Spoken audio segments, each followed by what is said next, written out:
Mi nombre es Adolfo Enrique Guevara Cantillo. Yo soy ex oficial del Ejército, me retiré en el grado de capitán, siendo el jefe de inteligencia del Grupo Gaula del Magdalena. Pasé inmediatamente a las autodefensas, venía trabajando con las autodefensas directamente. Me retiro en el 2004 y venía siendo parte de las autodefensas desde 1998, estando como miembro activo del Ejército. Mi comando 40 me mandaba las tropas de autodefensas y yo las pasaba como tropas de ejército y iba al combate con la guerrilla, a los enfrentamientos, dirigiendo unidades de autodefensa. ¿Y sus comandantes militares del Ejército Nacional lo sabían? Claro, todo el mundo lo sabía. Yo en ese momento era teniente y un teniente no es una rueda suelta. El general Mario Montoya es el mentiroso más grande que puede existir. O sea, y yo pienso que la vergüenza más grande para el ejército. Porque si bien nosotros como oficiales hicimos muchísimas operaciones, hicimos muchísimas actividades, de pronto convencidos de una causa, él la hizo por dinero y a él le pagaban y él tenía su sueldo y él todo lo hacía por dinero, todas sus actividades dentro de la organización fueron por dinero.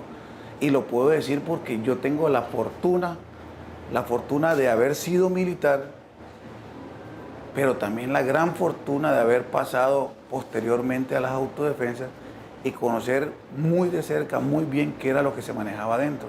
Entonces, esas eran las políticas de Mario Montoya. A mí no me traigan capturado, délos de baja, délos de baja, délos de baja. Y si no había baja, mire a ver cómo hacen. Esas eran las palabras de él. ¿A dónde llegó el punto? Mario Montoya me da la orden por intermedio de un capitán apellido Plata del Batallón Córdoba, que había que dar de baja un comandante de la autodefensa, que era colaborador y que trabajaba de la mano con nosotros y que todo el mundo lo sabía. Yo le dije que no, que hasta allá yo no llegaba, que la guerra mía era con la subversión, no con la autodefensa. Entonces el capitán Plata me dijo, eso fue en Prado Sevilla, una base de Prado Sevilla, aquí en la zona bananera. No, esto lo va a saber mi general. Dígaselo. Yo no le tengo miedo a Montoya. Montoya me manda a llamar a su oficina en Santa Marta. Y como es acostumbrado y como es normal en él, empezó a gritar, pero ya yo en ese momento yo no le tenía ni respeto ni miedo. Así, porque yo a Montoya no tengo ni respeto ni miedo. Porque yo sí conozco quién es Montoya. Y le dije, usted puede decir lo que quiera, pero yo no voy a matar a Tijera. Porque el comandante era Tijera.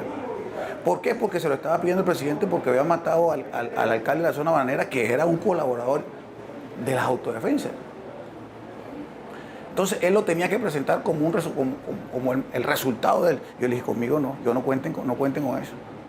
Entonces me empiezan a hacer la guerra y a decir, no, que ese capitán tiene antecedentes de ser de las autodefensas. Empiezan como que, pero buscando que me trasladaran para que ellos estar tranquilos.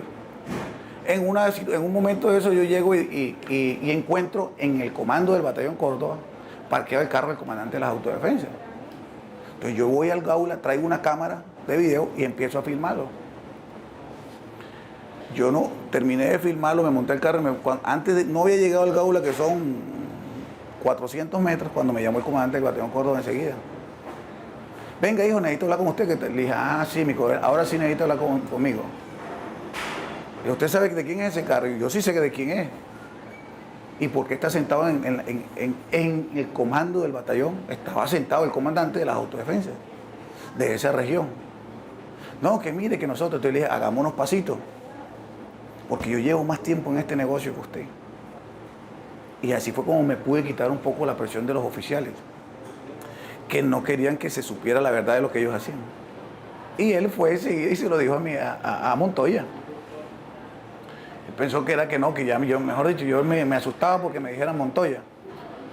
Y entonces, obviamente, Montoya enseguida me mandó a llamar. Y ahí fue donde yo pasé mi solicitud de retiro. ¿Ya? Exactamente cómo fue esa conversación con Montoya, porque no me la reproduce. La conversación de Montoya, él empezó a gritar como siempre. ¿Qué gritaba? que mira a ver qué es lo que estaba haciendo, que ya él tenía informaciones que yo era un delincuente, que yo andaba con la autoridad. Le dije, andamos. Yo no ando, andamos. Que mira a ver cómo iban a terminar, porque los bandidos terminaron muertos. Le dije, afortunadamente yo siempre cargo mi pistola. Le dije, general, yo siempre cargo la pistola encima. Entonces, no, porque es que mire que usted entonces va a tener que responder. Le dije, no, yo no. Si usted quiere ejecutar, hágalo, ejecútela usted, ejecútela con su gente, pero a mí no me metan en ese negocio. Y es más, yo lo voy a informar, porque usted recibe sueldo, porque a usted le pagan, porque usted tiene negocios con Felipe. Felipe era el coordinador de toda la gente de mi Comando 40, con policías, con políticos, con los gremios. Ese era el verdadero coordinador. ¿Ya? Y ese era el que llegaba y él le llamaba a la Fuerza Aérea. Claro, si yo estaba ahí cuando él llamaba y se pedían y mandaban apoyo aéreo, mandaban una cosa y decían otra cosa. Entonces, dije, a mí usted no me echa cuentos, general. Porque es que aquí estamos hablando. Si usted me dice que yo soy un bandido, estamos hablando entre bandidos. Usted en este momento no es general y yo en este momento no soy capitán. Estamos hablando entre bandidos de cosas que no se deben hacer y que usted me está pidiendo a mí. Ahí terminamos discutiendo, entró creo que el jefe de escolta. Y yo le dije al jefe de escolta, sálgase porque este problema no es con usted. El sargento se salió, seguimos discutiendo porque es que ya, o sea, yo a Montoya, como le digo, no le tengo ni respeto ni miedo. Eso lo había perdido hace muchísimo tiempo. Y le dije, yo paso mi retiro, y es que yo no estoy amarrado a la fuerza, ni le tengo miedo a retirarme del ejército. ¿Ya? Porque es que Montoya tenía arrodillados a los oficiales. Todos los oficiales le tenían a Montoya porque Montoya los trasladaba, o les hacía dar de baja, o les armaba cualquier información pendeja para que los echaran. Le dije, no, es que me dice, irme para salirme del ejército no me da miedo. Yo no soy de ese tipo de oficiales y me salí. Y efectivamente le pasé mi retiro. Quiñones me dijo, hombre, ¿cómo vas a pasar la baja? Mira que ya tú vas a ascender a mayor, que ya está prácticamente un año que te llamen a curso. Le dije, no, a mí eso no me interesa. ¿Qué es que la pensión? A mí eso no me interesa la pensión. O sea, a mí nada de lo que me digan en este momento ya me sirve. ¿Ya? Porque para mí, el ejército no, porque el ejército es la mejor institución que puede existir. Pero ya estar con este tipo de personas en la institución, a mí eso no me interesa. Porque el día de mañana me lo hacen a mí también. Así como se la están armando a otras personas, me la pueden armar a mí para que yo no vaya a contar lo que tengo que contar y todo lo que sé. Y efectivamente pasé mi retiro y me retiré, me fui. Después ya yo me enteré de reuniones del comandante del Gaula con otra gente para buscar cómo darme de baja. Pero ya yo sabía, y la misma gente del Gaula me avisaba. Ojo mi capitán, que vamos para tal parte, ojo mi capitán. O sea, la misma gente me avisaba porque se daban cuenta y sabían qué era lo que ellos estaban haciendo. Y queda constancia en la solicitud de retiro mía de la fuerza que me retiro por inconformidad con las políticas de la fuerza. A mí no me echan, yo no fui echado. Yo tengo mi folio de vida donde demuestra mis calificaciones, que los aporto en el momento que lo estimen conveniente. La forma como estaba calificado en ese momento. Entonces ahí llegó el punto de quiebre con Montoya. Y de ahí empezó la persecución de Montoya. Pero porque Montoya ya sabía que yo sí sabía cuál era el negocio de él. General Montoya, o sea, hubo órdenes del general Montoya que usted sí las cumplió. Sí, claro. ¿Cómo cuáles? Todos los falsos positivos, las bajas del Gaula, yo di tres bajas en Prado Sevilla que fueron limpias, entre comillas limpias porque sí eran guerrilleros. Pero uno se me entregó y también lo ejecuté. Yo tengo las carpetas en mi poder donde llegaba, las órdenes de él era, ¿qué pasa esta semana? No tenemos resultados, ya un momentico, mi general, lo organizamos. Entonces llamaba a Quiñones, organizaba con la RIME con Felipe, y Felipe organizaba a quién iban a entregar, y me llamaban a mí, que yo era el que hacía el trabajo, y me decían, en tal parte a tal hora. Yo llegaba en tal parte a tal hora, el que se me bajara lo mataba. Al que se me bajara en el carro, de la moto, de la bicicleta, lo mataba. Sin preguntarle. Nada. Ya yo sabía que ese era el que iba. Entonces ahí llegaba la RIME, llegaba el Gaula, hacían todo el show, La división sacaba los comunicados de prensa y todo eso era coordinado con las mismas autodefensas. Entonces, ¿qué pasaba? La RIME hacía un informe falso, ficticio, que deben existir, donde ¿Qué es la RIME? La RIME es la Regional de Inteligencia. Ya.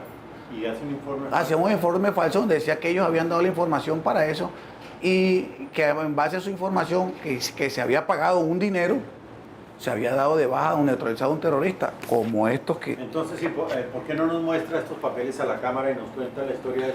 Este es el caso de un falso. Esto es el caso de un falso positivo. Cometido por usted Mío. como Yo, militar. como miembro del Gaula. Ya. O sea, esto es un falso positivo. ¿De qué año? Esto más exactamente es Baja de Lugar, Vereda del Volcán, municipio de Siena. De hecho, ocurrió el 4 de septiembre del 2002 a la 1:40 de la mañana. Esto es un falso positivo de punta a punta. De punta a punta, porque aparecen con dinamita que la entregó un cabo del mismo Gaula, entregó las barras de Indugel. El revólver, yo no sé Quiñones dónde compraba tanta arma. Aquí está. Aquí está el tipo presentado muerto. Aquí está el boletín informando la muerte, la baja. La orden de operaciones completamente falsa porque no... Firmada por Quiñones, por el teniente Alarcón, que supuestamente era el jefe de operaciones del Gaula. Esto es completamente falso. Está toda la documentación. Así es como se debe demostrar. Está la necropsia, el acta de levantamiento, aparte de que... ¿Cómo se llamaba este? El tipo aparece como NN. Y esto aparece y él lo presentaba como si fuera un atentado a la línea férrea de la Drummond. El tipo me lo lleva, me lo entrega un muchacho poca lucha. Me lo entrega. Él está en Justicia y Paz. Dijeron que él le iba a hacer un atentado al tren de la Drummond. Sí, con eso legalizaron esto. ¿Y la Drummond pagó? La Drummond vivía apoyando al Gaula. Siempre lo vivía, la gasolina, con la comida, con todo vivía apoyando al Gaula. Entonces, siempre, y así, ahí lo que usted quiera, todos los falsos positivos, porque es que una cosa es decir, yo me enteré, yo oí, a mí me contaron, no, yo lo ejecuté. Es diferente, es decir, yo lo ejecuté. Ya. ¿Y sabían la doble militancia tanto sus jefes en los parlamentares como en el... Claro, mi comando 40 me decía, no, permanece, tú tienes que estar ahí porque todos los vehículos, o sea, la legalidad con que nosotros hacíamos las cosas, yo podía llegar y secuestrar a una persona, llevármela, mira, el fulanito de tal está en tal esquina, vamos, papá, lo cogíamos de quieto ahí, un momento, una requisa, móntese el carro, Gaula, lo montaba el carro, lo esposaba, le ponía la capucha y me lo llevaba, desaparecido. ¿Usted cuántos falsos positivos cree que cometió siendo militar y paramilitar también? Irónicamente, yo en las autodefensas nunca asesiné a ninguna persona. Irónicamente. Yo asesiné personas siendo militar. Pero que yo haya asesinado con mis propias manos a alguien dentro de la organización, eso es una mentira. Dentro de la fuerza pública, dentro del ejército, sí lo hice. Y hoy le pongo la cara y le pongo el pecho al problema. Y estoy contando la verdad.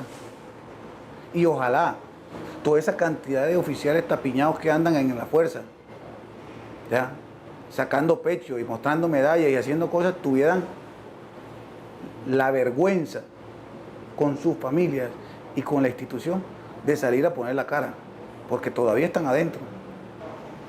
¿Quién es Quiñones? Usted mencionó mucho Quiñones. Quiñones era el comandante del Gaula del Magdalena. Creo que ahora debe ser coronel, algo así. Debe estar del ejército.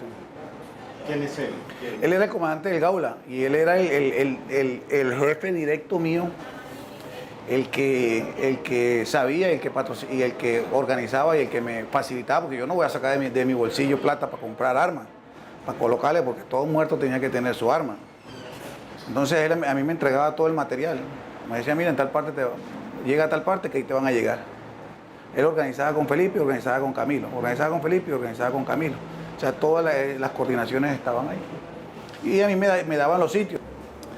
Para el año 2002, y llegamos a la famosa seguridad democrática que pregonan, que dicen, que hablan, que hicieron mucha gente la tiene como bandera. Para ese año se programó para en el sector de Minca, la Sierra Nevada, una reunión. Se hizo una reunión en el sector del Campano, al lado de Minca, donde estuvieron los Rojas, donde estuvo un coordinador de mi comando 40, que alias Felipe, que lo mataron, donde yo llevé al mayor Quiñones. Yo participé en la reunión, estuvo mi comando 40, estuvo Carlos Tijera, o sea, todos los comandantes de mi comando 40 lo subió a esa reunión para organizar una estrategia de cómo acabar el secuestro, cómo neutralizar el secuestro, porque la fuerza pública no podía con eso. Y en ese momento nos repartimos la zona. Carta de operaciones en mano sobre una mesa, ustedes cubren esto, nosotros cubrimos esto y nos repartimos la zona en esto y mantenemos las coordinaciones de la siguiente forma. Y así se hizo.